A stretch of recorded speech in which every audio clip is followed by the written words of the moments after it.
Today I am doing a live about, hi Nata, about stamping basics. So this is using the Bliss Kiss and Lena Nail Art Designs collaboration plate. And so I'm going to be showing you a bunch of things that you can do with this to create some really awesome designs.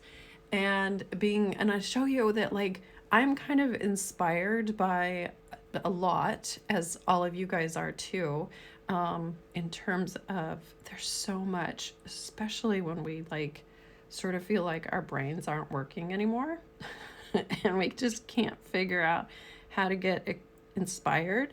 I started keeping like screenshots, and this was one by Nail Art by Nisi, and there's another one from Louise by she is Urban Nail Art, and she did one that's similar. So I'm wanting to get out of this picture.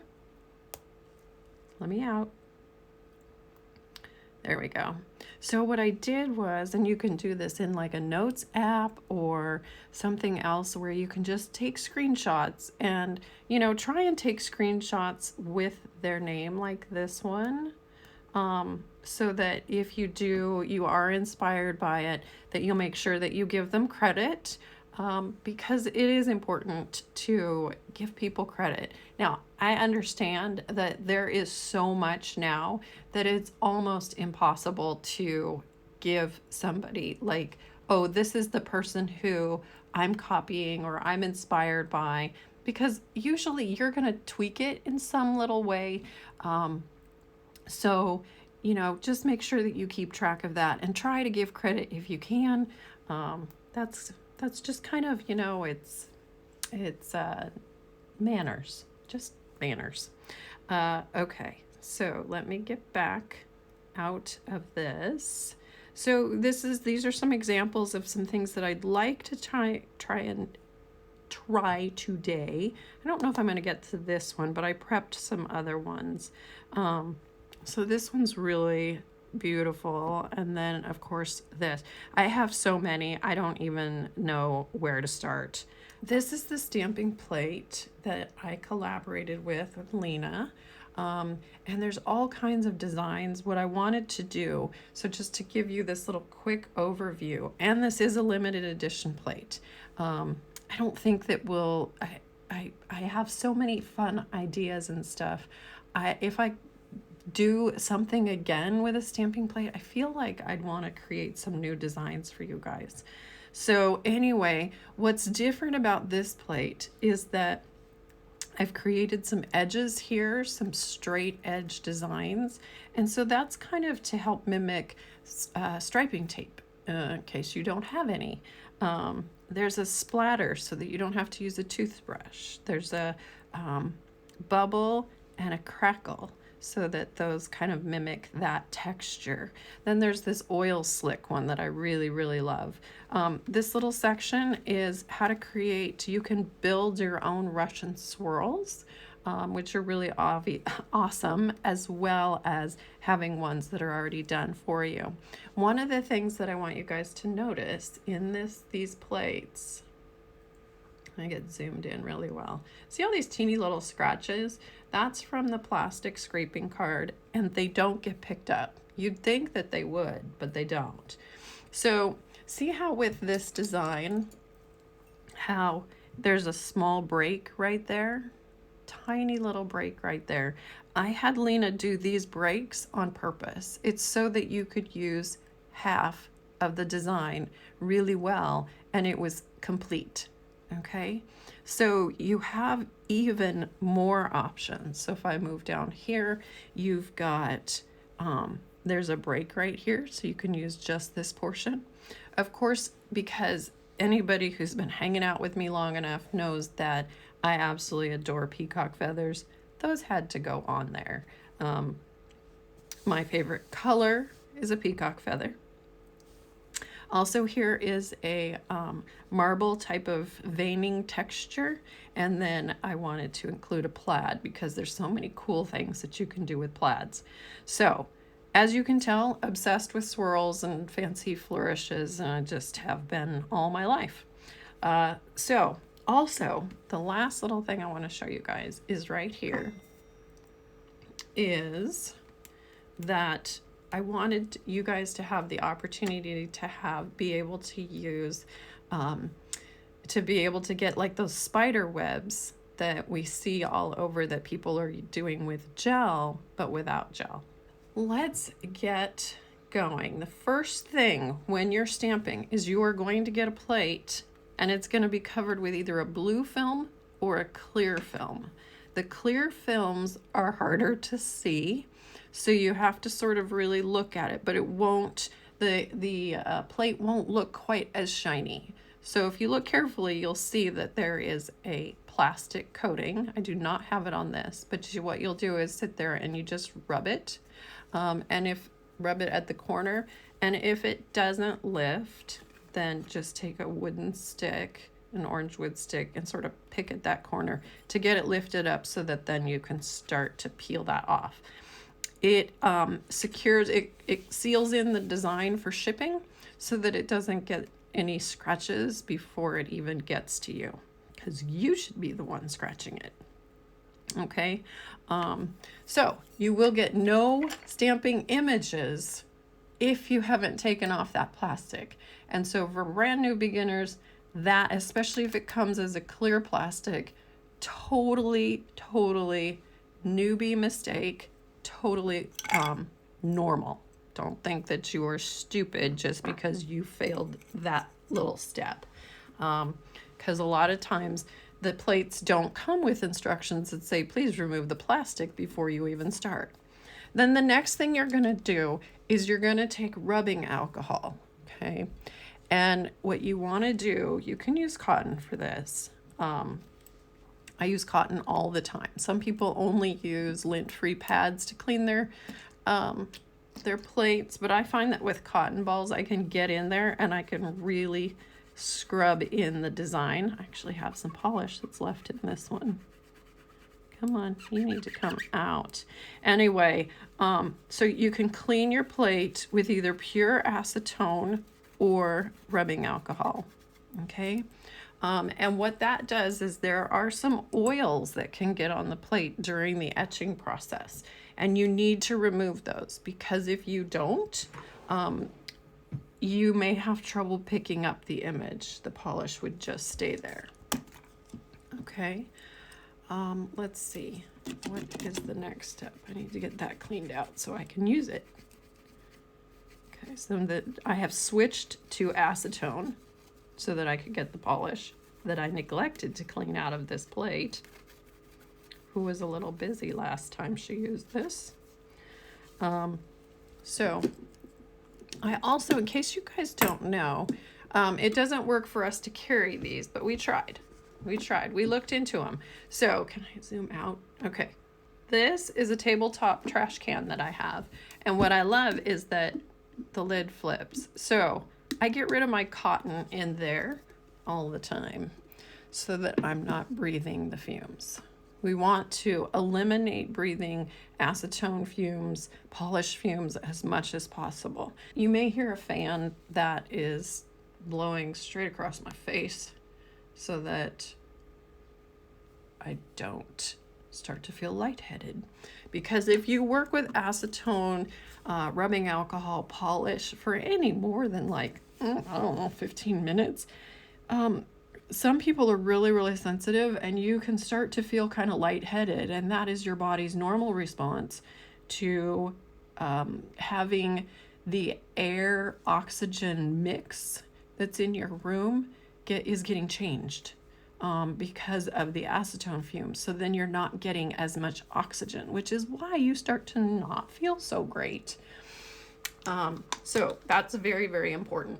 It's also very important that I try and stay hydrated through this so I can keep talking. Okay, so I have prepped several different designs. I've prepped different nails so that we can start playing with some things. But first, what I want to do is take you through just some basics of how do we work with the stamping, the stamper, the stamping plate. And kind of how Bliss Kiss got into nail art was reluctantly. It's because I created the Simply Neat manicure mat.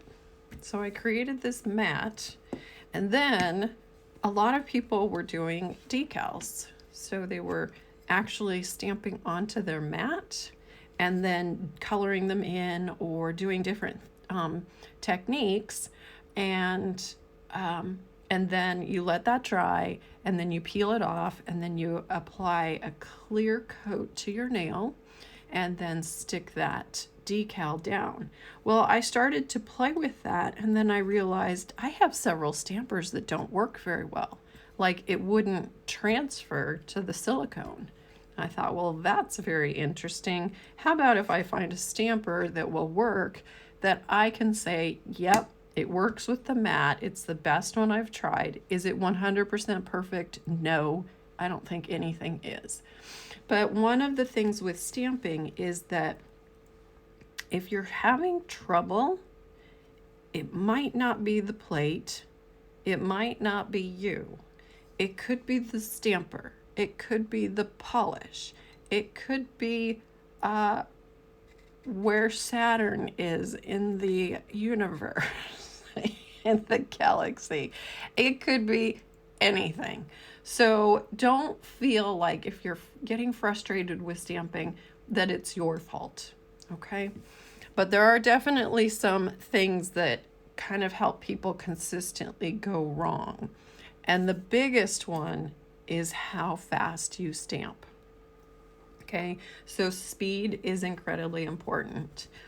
It's also, if you're brand new, it's really important to start with a stamping polish. So I've got some by Nicole Diary. I've got some by Lena Nail Art Supplies. And so it's really important as a beginner, start with a stamping polish. The reason is that they're a little bit more opaque, and because of that, they dry just a tad slower, okay? Once you get the technique, you will be able to stamp with any polish. Just know that, okay? I also found, sorry, I'm shaking these up. That's why my voice is going weird. I've also found that the Sally Hansen Insta-Dry line stamps pretty darn well. It wasn't made for stamping, but because it's made to be more of a one-coater, if you want, it tends to stamp pretty well. But it is a slightly thinner formula, and so you won't get a real opaque. There'll be a little bit of transparency to it. All right. Now, two that I think are really important for anybody who's a beginner, and frankly, if you love stamping, these two will make your life so much easier. These are Lena's Black Knight and White Knight stamping polishes. They are traditional polishes, but you can work for about 30 to 40 seconds before they dry. Now, regular polishes, even stamping polishes, you've got about 5 seconds. And this is the biggest downfall for most people, is to go, oh my gosh, I'm working too slow. So you literally have 1001, 1002, 1003, 1004, 1005, and you have to have scraped, picked up, transferred to your nail in that amount of time. Okay, so who on here has actually thinks that that is their main problem right off the bat? Have you been working fast enough? Raise your hand, let me know, because that would be awesome if you guys are finding this helpful. All right, so now let's get in and stamp. All right, so welcome to everybody who's new, who's never heard of me. What I'm doing is nail art stamping. Let's see. I know you won't know the answer to this, but why do people say DM and be our model? Don't know. you're right, I don't know the answer to this. There could be all kinds of reasons. So, and most of the times a company, unless you've got a big account, most of the time companies would not be reaching out to you. Because if you think about it, companies want to be in front of new eyes, more eyes, new accounts that have never heard of them per se. And so companies are going to send you product, free product or discounted product if you have a big following. So if you only have 100 followers, a few hundred followers, most likely companies are not going to approach you. You got to keep working at it and you got to keep building that following. That's important. TM, my nail beds, no, your nail plates are way too small for stamping. That's really interesting. Cartia, what's your favorite Bliss Kiss Cuticle fragrance, I think? I think Vanilla Noel, the limited edition Vanilla Noel, is right up there with Crisp. Crisp is the original fragrance, and that one's my favorite. I also love Autumn. I did not expect that when I created it. I didn't want something that was like apple pie, pumpkin, but my team wanted me to create that, and it just turned out awesome. It really turned out awesome. Kirsten also says I can't choose a favorite fragrance. Yeah. Yeah, we create some pretty good ones. And right now, the limited edition is coconut lime verbena. And if you like coconut lime verbena from Bath and Body Works, then you are going to love this. It was inspired by that fragrance. Hi, Mirka. And you will really, really love it. Okay, so let me get in here and just show you a few designs with a background that I stamped. So this is a design that was done, what was it? Like some mermaid something. I've got it saved somewhere. I don't know if it's in Instagram TV or if it's up on YouTube. I don't know, it's saved somewhere. But if it's not on YouTube, we will eventually get it there. Okay, so what we want to do is I'm going to show you with regular polish how quickly you need to work. Okay. One of the things that I also created with this plate was I wanted as many designs as possible to run off the edge because it is easier. You'll be more effective if you scrape towards yourself. Okay, so my belly is this way. This way, and so it's better if I scrape towards myself. Now here's why, and this could be another technique that's a problem, especially if you've got, let me zoom out, if you've got a more flexible card like ours. If you scrape sideways, you may not get a completely flat scrape. Okay, because look what happens with my hand. If I'm scraping towards me, I've switched to all 4 fingers. Okay, also this is a stiffer card. So save all your cards that come with your different stampers. You may find that you prefer one over another. So if I actually am scraping to the side, look at what's happened with my hand. I've changed it to just these 2 fingers, and that doesn't give the same kind of equal pressure when you've spread your fingers out and you're pulling it straight across or straight down. Okay, so I find that some people do well with this type of technique. I have a feeling that it has to do with the stiffness of the card if you're scraping sideways, but especially with some of the softer cards, you want to scrape towards yourself. Also, especially if you've got some of these open type of designs like this one, if you have a soft or a more flexible card, it's actually very easy to dig that card down into this open area. So you either want, with these open designs, you want to switch to a stiffer card, but you also need to change the angle. So let me zoom back out here. When you're stamping, you need to scrape at a 45-degree angle. So we've got 90 degrees, 45 degrees, about there, and then even smaller. So like even a 20 degrees. That is for open designs. When you have really big open designs like that, you don't want to dig into this area. You want it to keep this nice layer of polish through there. So you're actually almost going to be like floating the card across. It's a different technique, okay? So I'm hoping that will help some of you. Let's see. Anna, Tammy from Oregon. Yes, we do know you, Tam Tam from Oregon. Steffi says, Anna, do you have a favorite stamping image that you find yourself using more from your collab plate? Yeah, I do. So like when I'm testing out polishes and stamping polishes and stuff, it's this one right there. So that's the one, like, so I'll show you, because I have swatch sticks for everything. I love being able to then go back. So you'll notice there's that design. Did I use it for all of it?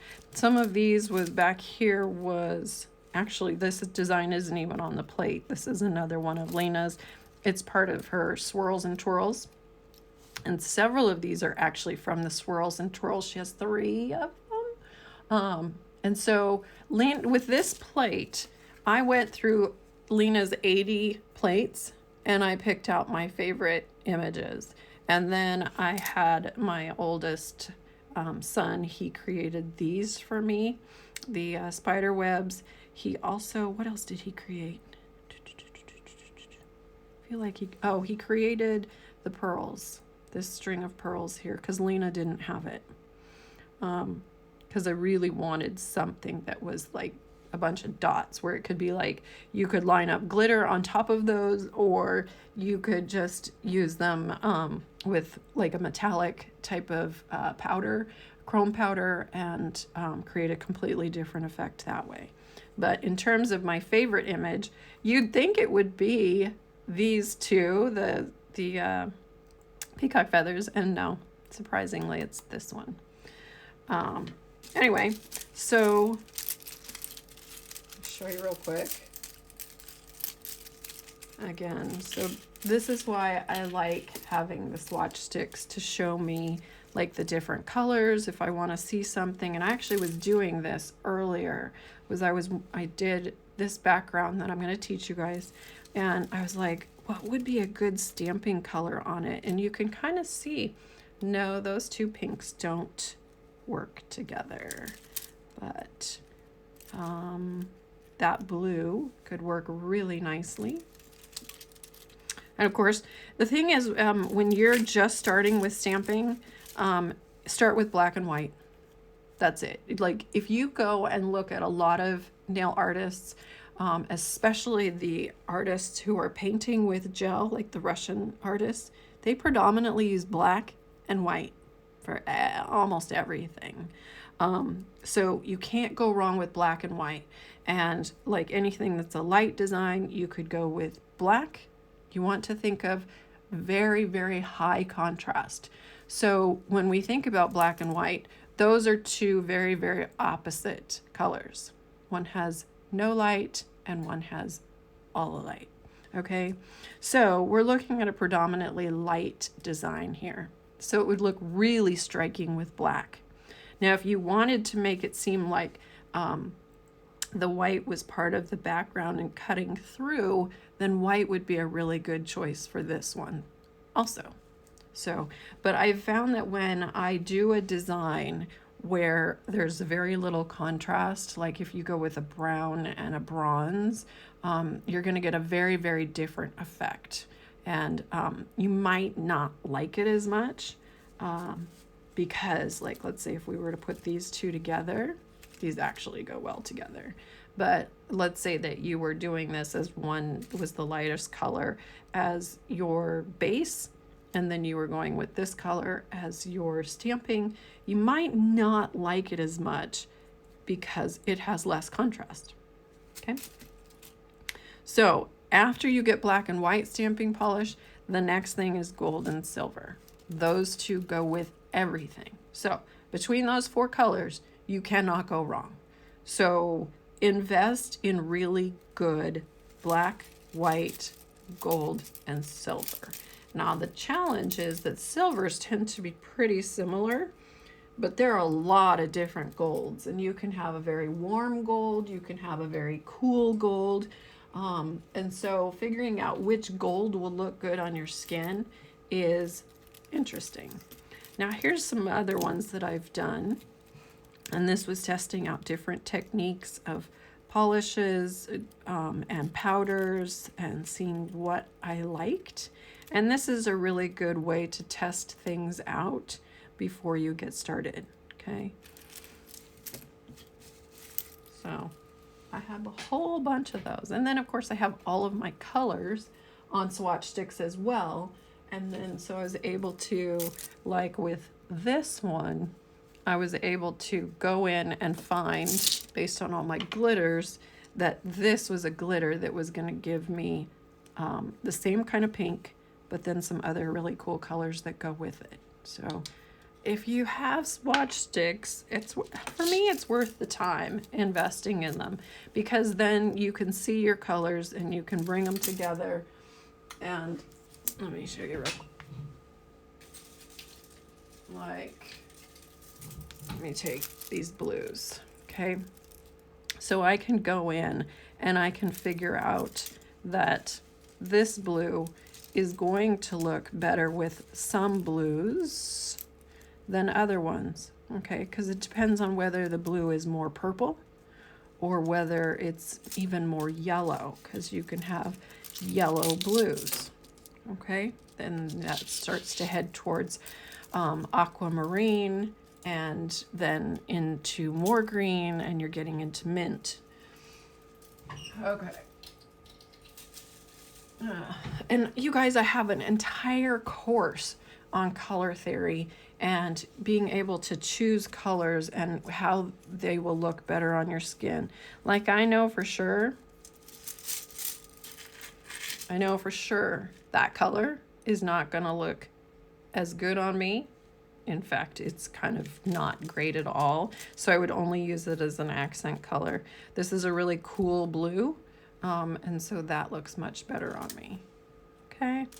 So I know like yellows, no. So that would make a good accent nail.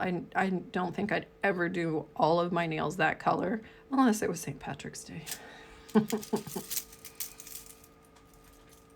And that's why sometimes I will collect colors that I normally wouldn't wear because I want to be able to do an accent nail or a couple of accent nails. All right, let me get back in here. I got sidetracked. All right. So let me see if there's any questions while I'm getting going. Chinky Monkey says, I got tons of compliments on the bubble design. So she's talking about this design. I love this one as well. I've actually used this one a lot. I use this one more than the Crackle. And then of course I included lettering because it's just so gorgeous with some of these swirls, it's amazing for Valentine's Day and putting some hearts with it or kiss marks. So, all right. I want to get in here and have you guys be able to see everything. It's been a little while since I've done it. So I'm going to, again, go with that favorite image of mine. And I'm going to do it with black.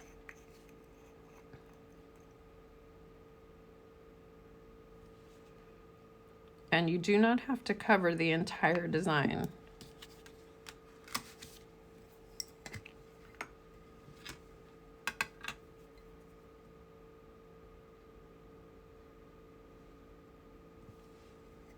Okay, I swear you cannot go wrong with this one. It's just awesome every single time. Okay. Now let's kind of see the difference of what that would look like with white. So what the next thing I'm going to do is, now we've got a dirty plate and you got to clean it. So we have our Simply Grab for cleaning plates, and for also if you mess up a nail and you get a big ding or a scrape, you can grab some cotton and you can clean off that single nail without messing up the rest of your manicure. All right, so this is what the whole table starts to look like. So I've got acetone with our pump bottles. I couldn't live without those. And then you're going to clean up the plate. And I want to go back in because I hate looking at lives where it's zoomed out so much that you're like, I can't really see what you're doing. All right, so now I want to switch to a white. And what I'm switching to is Lena's White Night. And you're going to see that I get to move a whole lot slower with this polish. And here's another thing, and this is why I can do it with this polish. I forgot to clean off my stamp head. You got to do that every time.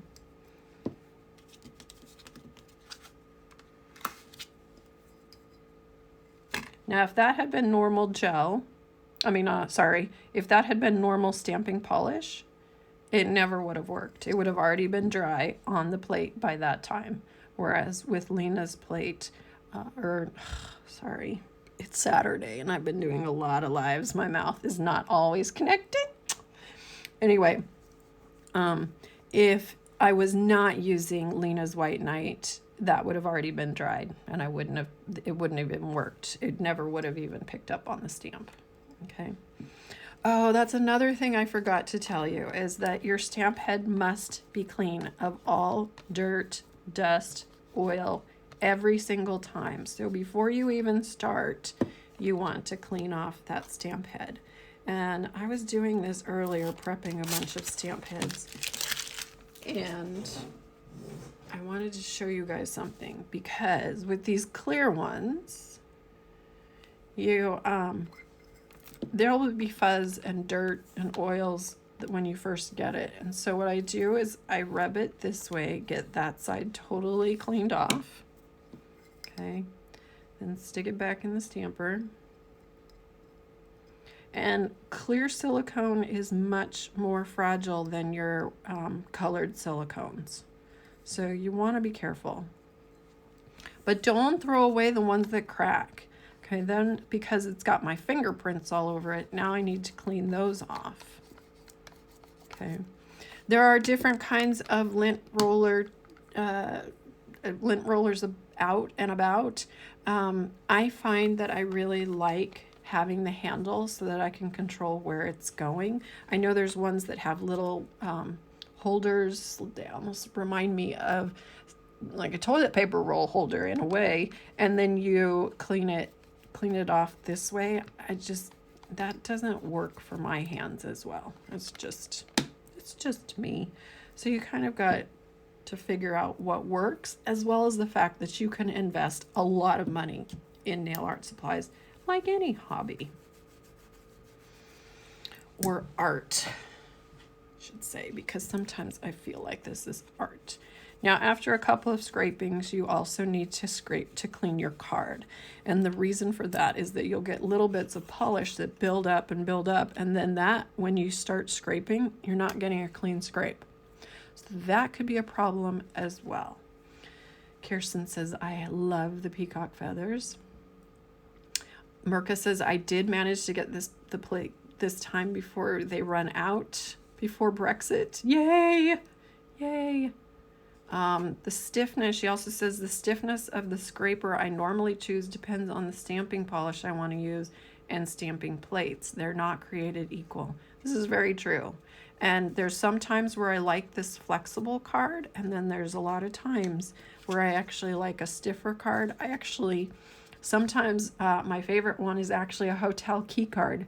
It seems to have like just the right flexibility, depending on the plate, depending on the stamper. So feel free to try different things. All right, so here's the difference between high contrast and low contrast. Let me put these together. Zoom in. Okay, so just a very, very different effect, and they both look lovely. Okay, that's why I say you cannot go wrong with just black and white. All right.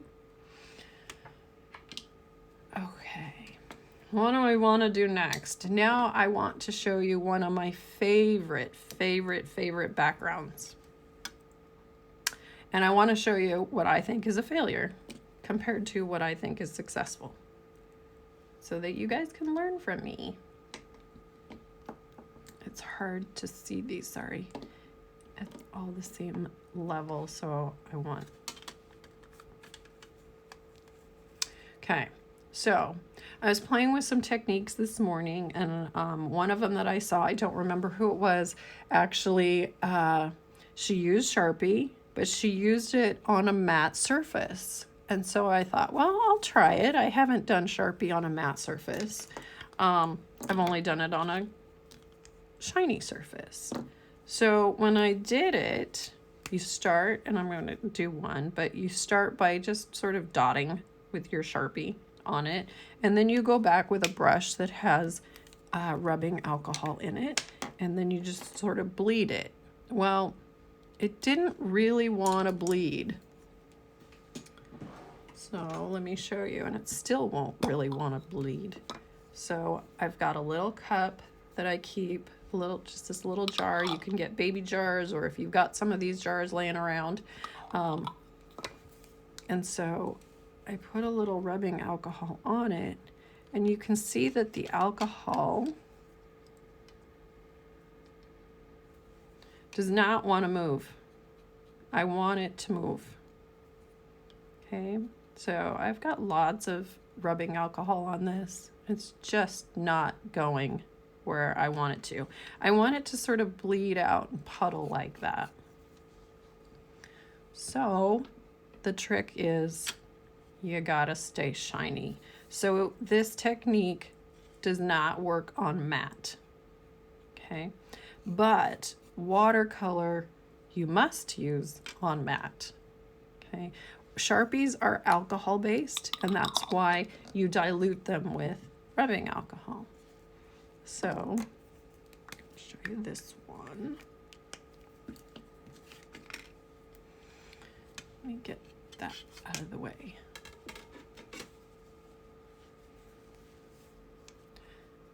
So we're just gonna dot this Sharpie.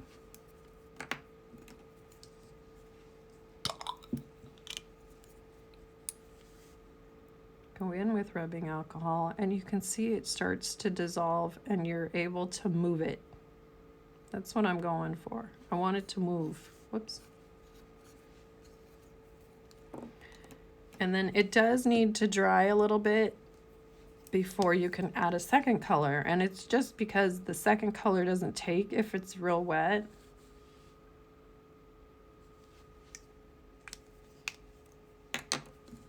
And you know, you could invest in alcohol inks. You'll get the same kind of effect.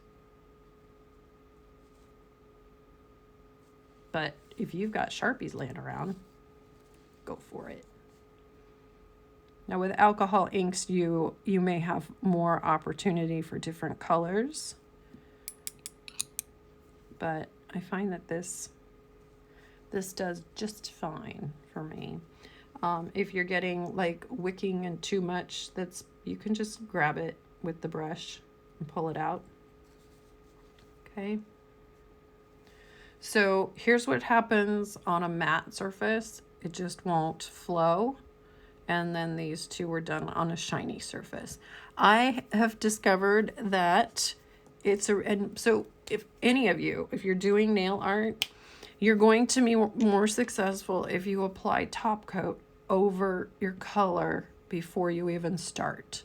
And the reason for that is, especially if we're doing stuff with polish, you can end up re-wetting the color, and then your color will start to smear into your design.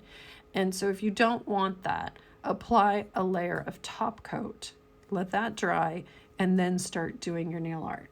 A lot of people do top coat after they're stamping to seal it in, especially if they're going to do some other stuff on top of it. Okay. Did you guys find that helpful? Yeah, it's such a gorgeous image. So Steffi was talking about this image. This is why I love this one so much. It just makes everything look awesome. Okay. You have yet to buy the stamping plate. Steffi, you want to get that now while it's on sale, because I honestly don't know. You could email Kathy to find out how much stock we've got to see if it's going to stick around for the next sale, but I'm not sure if we will still have them for the next sale.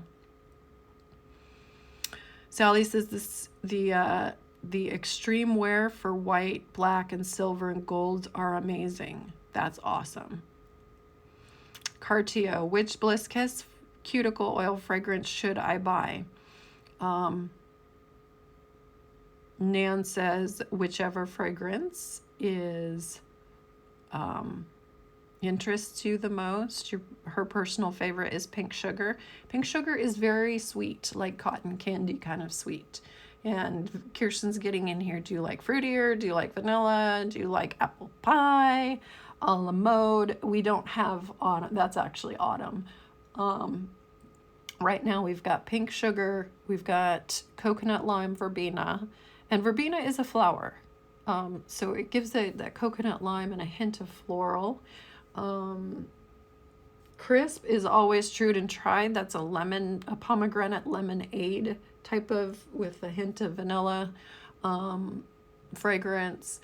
And if you really, really don't know, I think the best thing is to order the fragrance free and then the little scent samples. Now, those are not samples of just the fragrance. They're samples of the oil that's actually already fragranced, if that makes sense. So those are not to fragrance your own oil. Those are so that you can test them on your skin and that you can smell them to see if you like them. Also, a lot of people don't know, but your body chemistry can change the fragrance. So I've found that the citrus basil smells really good to me at the beginning, but when I mix it with my body oil and fragrance, whatever my fragrance is, that it starts to smell more soapy to me. That's just me. So, but so the citrus basil has been wildly popular and very much loved. And the other thing is, if you absolutely hate it, detest it, then just let us know and we'll swap that out for you. It's no problem. If you're younger, especially, so when you're younger, you tend to like a lot of sweeter things. And so Pink Sugar is a definite win that way. Of course, it appeals to all ages, but for sure, younger people really enjoy Pink Sugar. And that is our spring fragrance. So it's not here all the time. It is a limited edition. Steffi says, are there any other markers that work as well as the Sharpies? I don't think so. It depends on whether your markers are water-based or alcohol-based. That's the only difference that you need to know. Just play with them. I also love playing with watercolor. But if you think about watercolor and if you were to apply it to a shiny surface, it's just going to bead and run off. So it's got to be done on a matte surface. Okay? And I know I've got a video somewhere testing all different kinds of mattes. And I honestly don't remember which one's my favorite.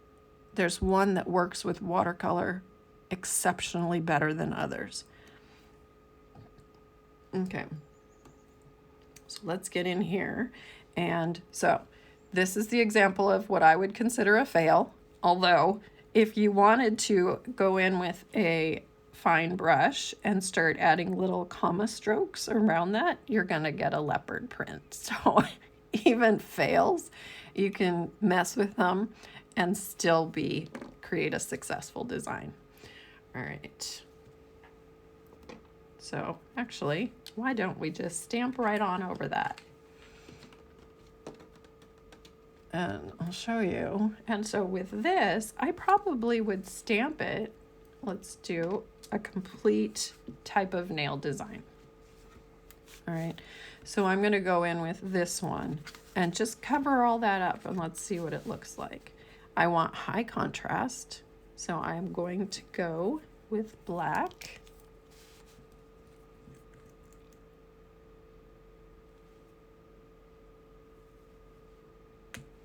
I'm hoping you gotta try this sometime to see how hard it is to stay in frame.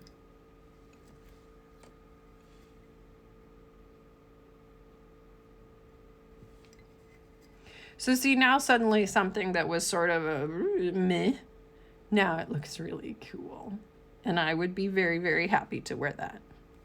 Okay. When you are covering this with your top coat, because you do need to cover it with top coat. If you don't, it's just going to rub off. So you want to either use a water-based top coat.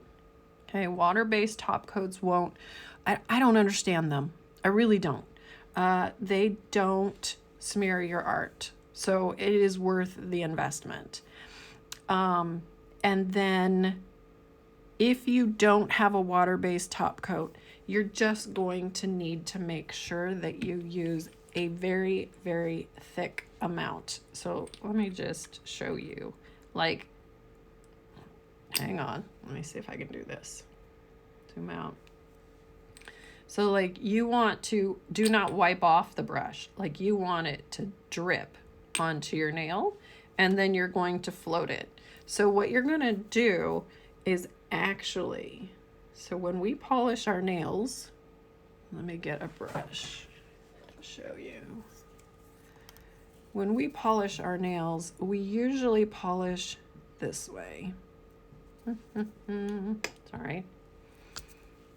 We usually polish this way, right? And you use the tip of your brush to push it and spread it out, okay? When you're applying top coat, you want to lay that brush down really flat, and you're not even gonna touch the nail. You're going to what I call float it, okay? Because if it touches, you're gonna smear your nail art. And there are some people who just can't do that. And so we're really just using the brush to drag out the top coat and not brush it and smear it, okay? That's how you don't smear your design. So if you do not feel that you can actually do that, get a water-based top coat. But then, because it's water-based, it's not very durable at all. You still have to go back over it with your high gloss quick dry top coat, okay? That actually turned out really nice. I didn't think it was. Okay, let me see if there's any questions. Can you save this live? Yes. Provided that Instagram does not crash on me, it gets saved into my IGTV. So when you go to my account and you look underneath my bio, there's little icons, and it will be the the TV one, the one that looks like a little TV. That's where all my IGTVs are. I do not have any top coat or base coat, and the reason is because we can only ship base coat. If we had it, we could only ship it to the United States. I don't understand how other companies do ship a bunch of polish, because it's considered by the Postal Service to be a hazardous item. I can take polish in my purse on an airplane, but I can't send polish packed up in bubble wrap in a box in a cargo plane. I don't understand. I just don't understand. But so we used to have base coat and top coat, but then my supplier went away, and they closed their business, and I couldn't find the actual polish manufacturer. So we stopped, and we really only could ship to the United States anyway, which annoyed a lot of international people, understandably. So I just haven't worked hard to try and get another base coat and top coat. Backwright says, very talented. Keep up the good work. Thank you very much. I appreciate that a lot, because I'm hoping you guys are learning stuff.